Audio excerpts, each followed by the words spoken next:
Meus irmãos e minhas irmãs, paz e bem. Nós hoje nos encontraremos na liturgia da palavra com um dos episódios mais importantes dos Atos dos Apóstolos, a conversão do perseguidor Saulo, que vai se tornar no apóstolo dos povos, dos gentios, que com a mesma garra com a qual ele era o perseguidor, ele vai se tornar o apóstolo. E grande parte do Novo Testamento, como nós o temos, ele foi escrito por este apóstolo. Alguém que, pensando fazer o bem, ele perseguia, destruía os cristãos, as comunidades, e vai se encontrar naquele caminho de Damasco com o Senhor Jesus, que vai se identificar com os cristãos que eram perseguidos por Paulo. Paulo vai ser aceito na comunidade e vai se tornar o grande Paulo que nós hoje conhecemos. Ouçamos.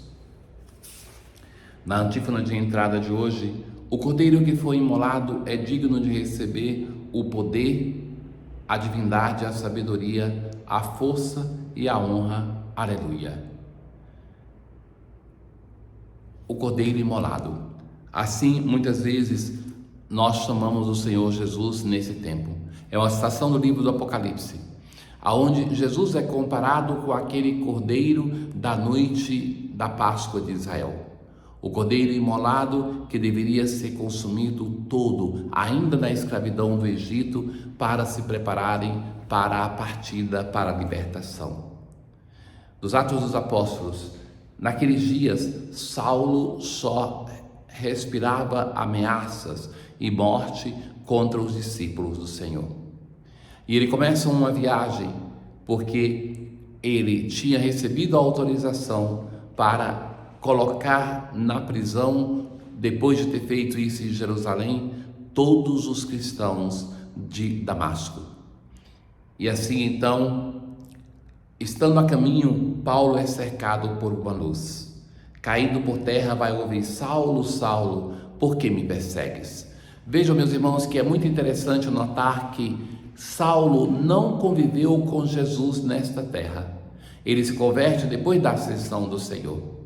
E o Senhor Jesus vai perguntar para ele: por que me persegues? Não é porque persegue aos cristãos, mas o Senhor se identifica então e ainda hoje com todos aqueles que são perseguidos por causa do seu nome.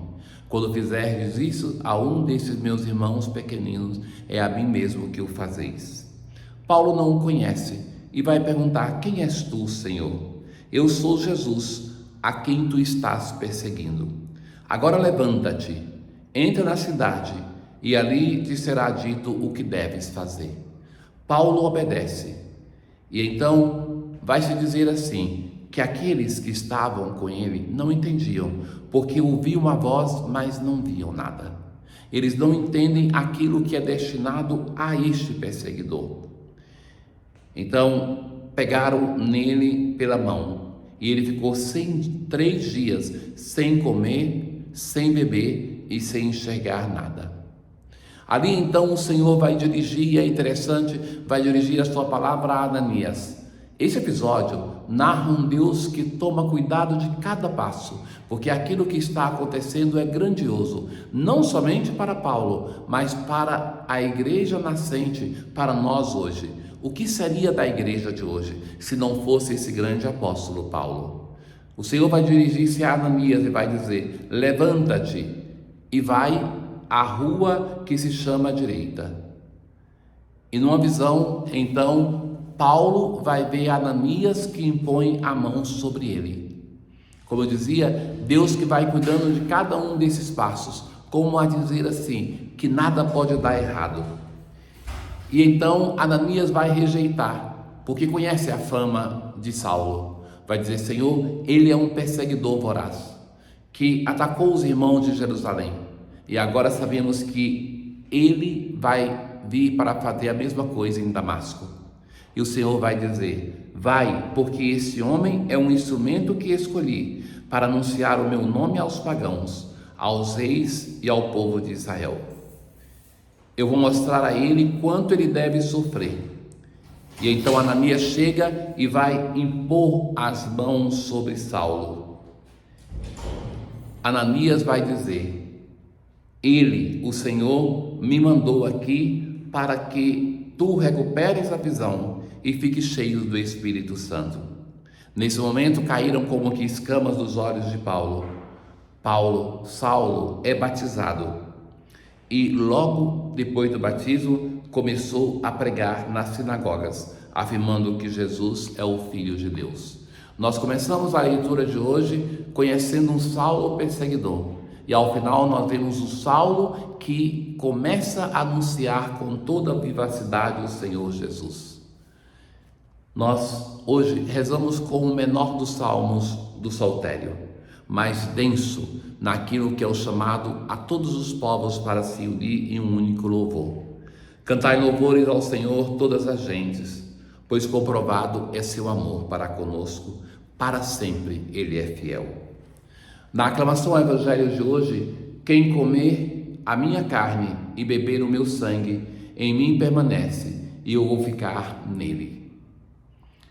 Jesus continua o seu discurso e, então, na insistência da união que se deve ter com ele, os judeus discutiam entre si, murmuravam: como é que ele pode dar a sua carne a comer?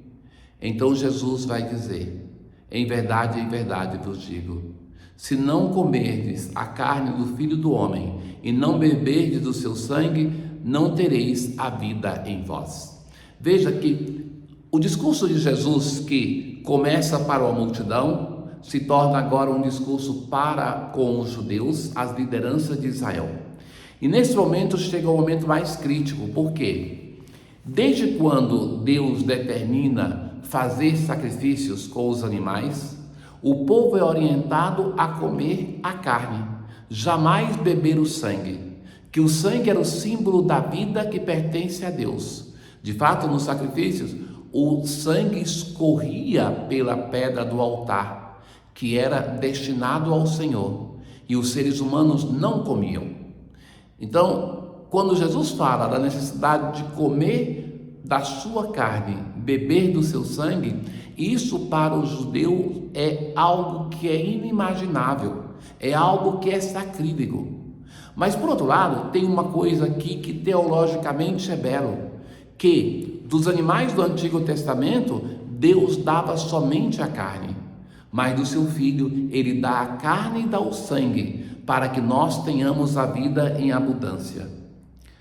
Quem comer tem a vida eterna, e eu o ressuscitarei no último dia. Porque a minha carne é verdadeira comida, e o meu sangue é verdadeira bebida. Então Jesus promete que quem come da sua carne e bebe no seu sangue, tem a vida eterna e continua: permanece em mim e eu nele. Existe uma plena comunhão com aquele que está em união com o Senhor. Veja que o discurso de Jesus, primeiramente, chamava atenção para a dimensão do corpo. Agora fala da união com Ele, da necessidade, da experiência de uma união com Ele, para depois chegar na Eucaristia. A Eucaristia é o meio pelo qual nós entramos em comunhão, em união com o Senhor Jesus. Não é como aquele que os vossos pais comeram, eles morreram. Aquele que come este pão viverá para sempre. Ressuscitar, permanecer com Ele, viver para sempre. São essas as consequências do estarmos unidos ao Senhor, através do comer a sua carne, do beber o seu sangue. Na oração de hoje: ó Deus Todo-Poderoso, concedei que, conhecendo a ressurreição do Senhor e a graça que ela nos trouxe, ressuscitemos para uma vida nova, pelo amor do vosso Espírito. Que a graça do Senhor esteja conosco e para que tudo aquilo que nós recebemos dele nos coloque sempre em comunhão, para que nós possamos viver eucaristicamente. Tenham todos um bom dia. O Senhor esteja convosco, Ele está no meio de nós. Abençoe-vos o Deus Todo-Poderoso, Pai e Filho e o Espírito Santo. Paz.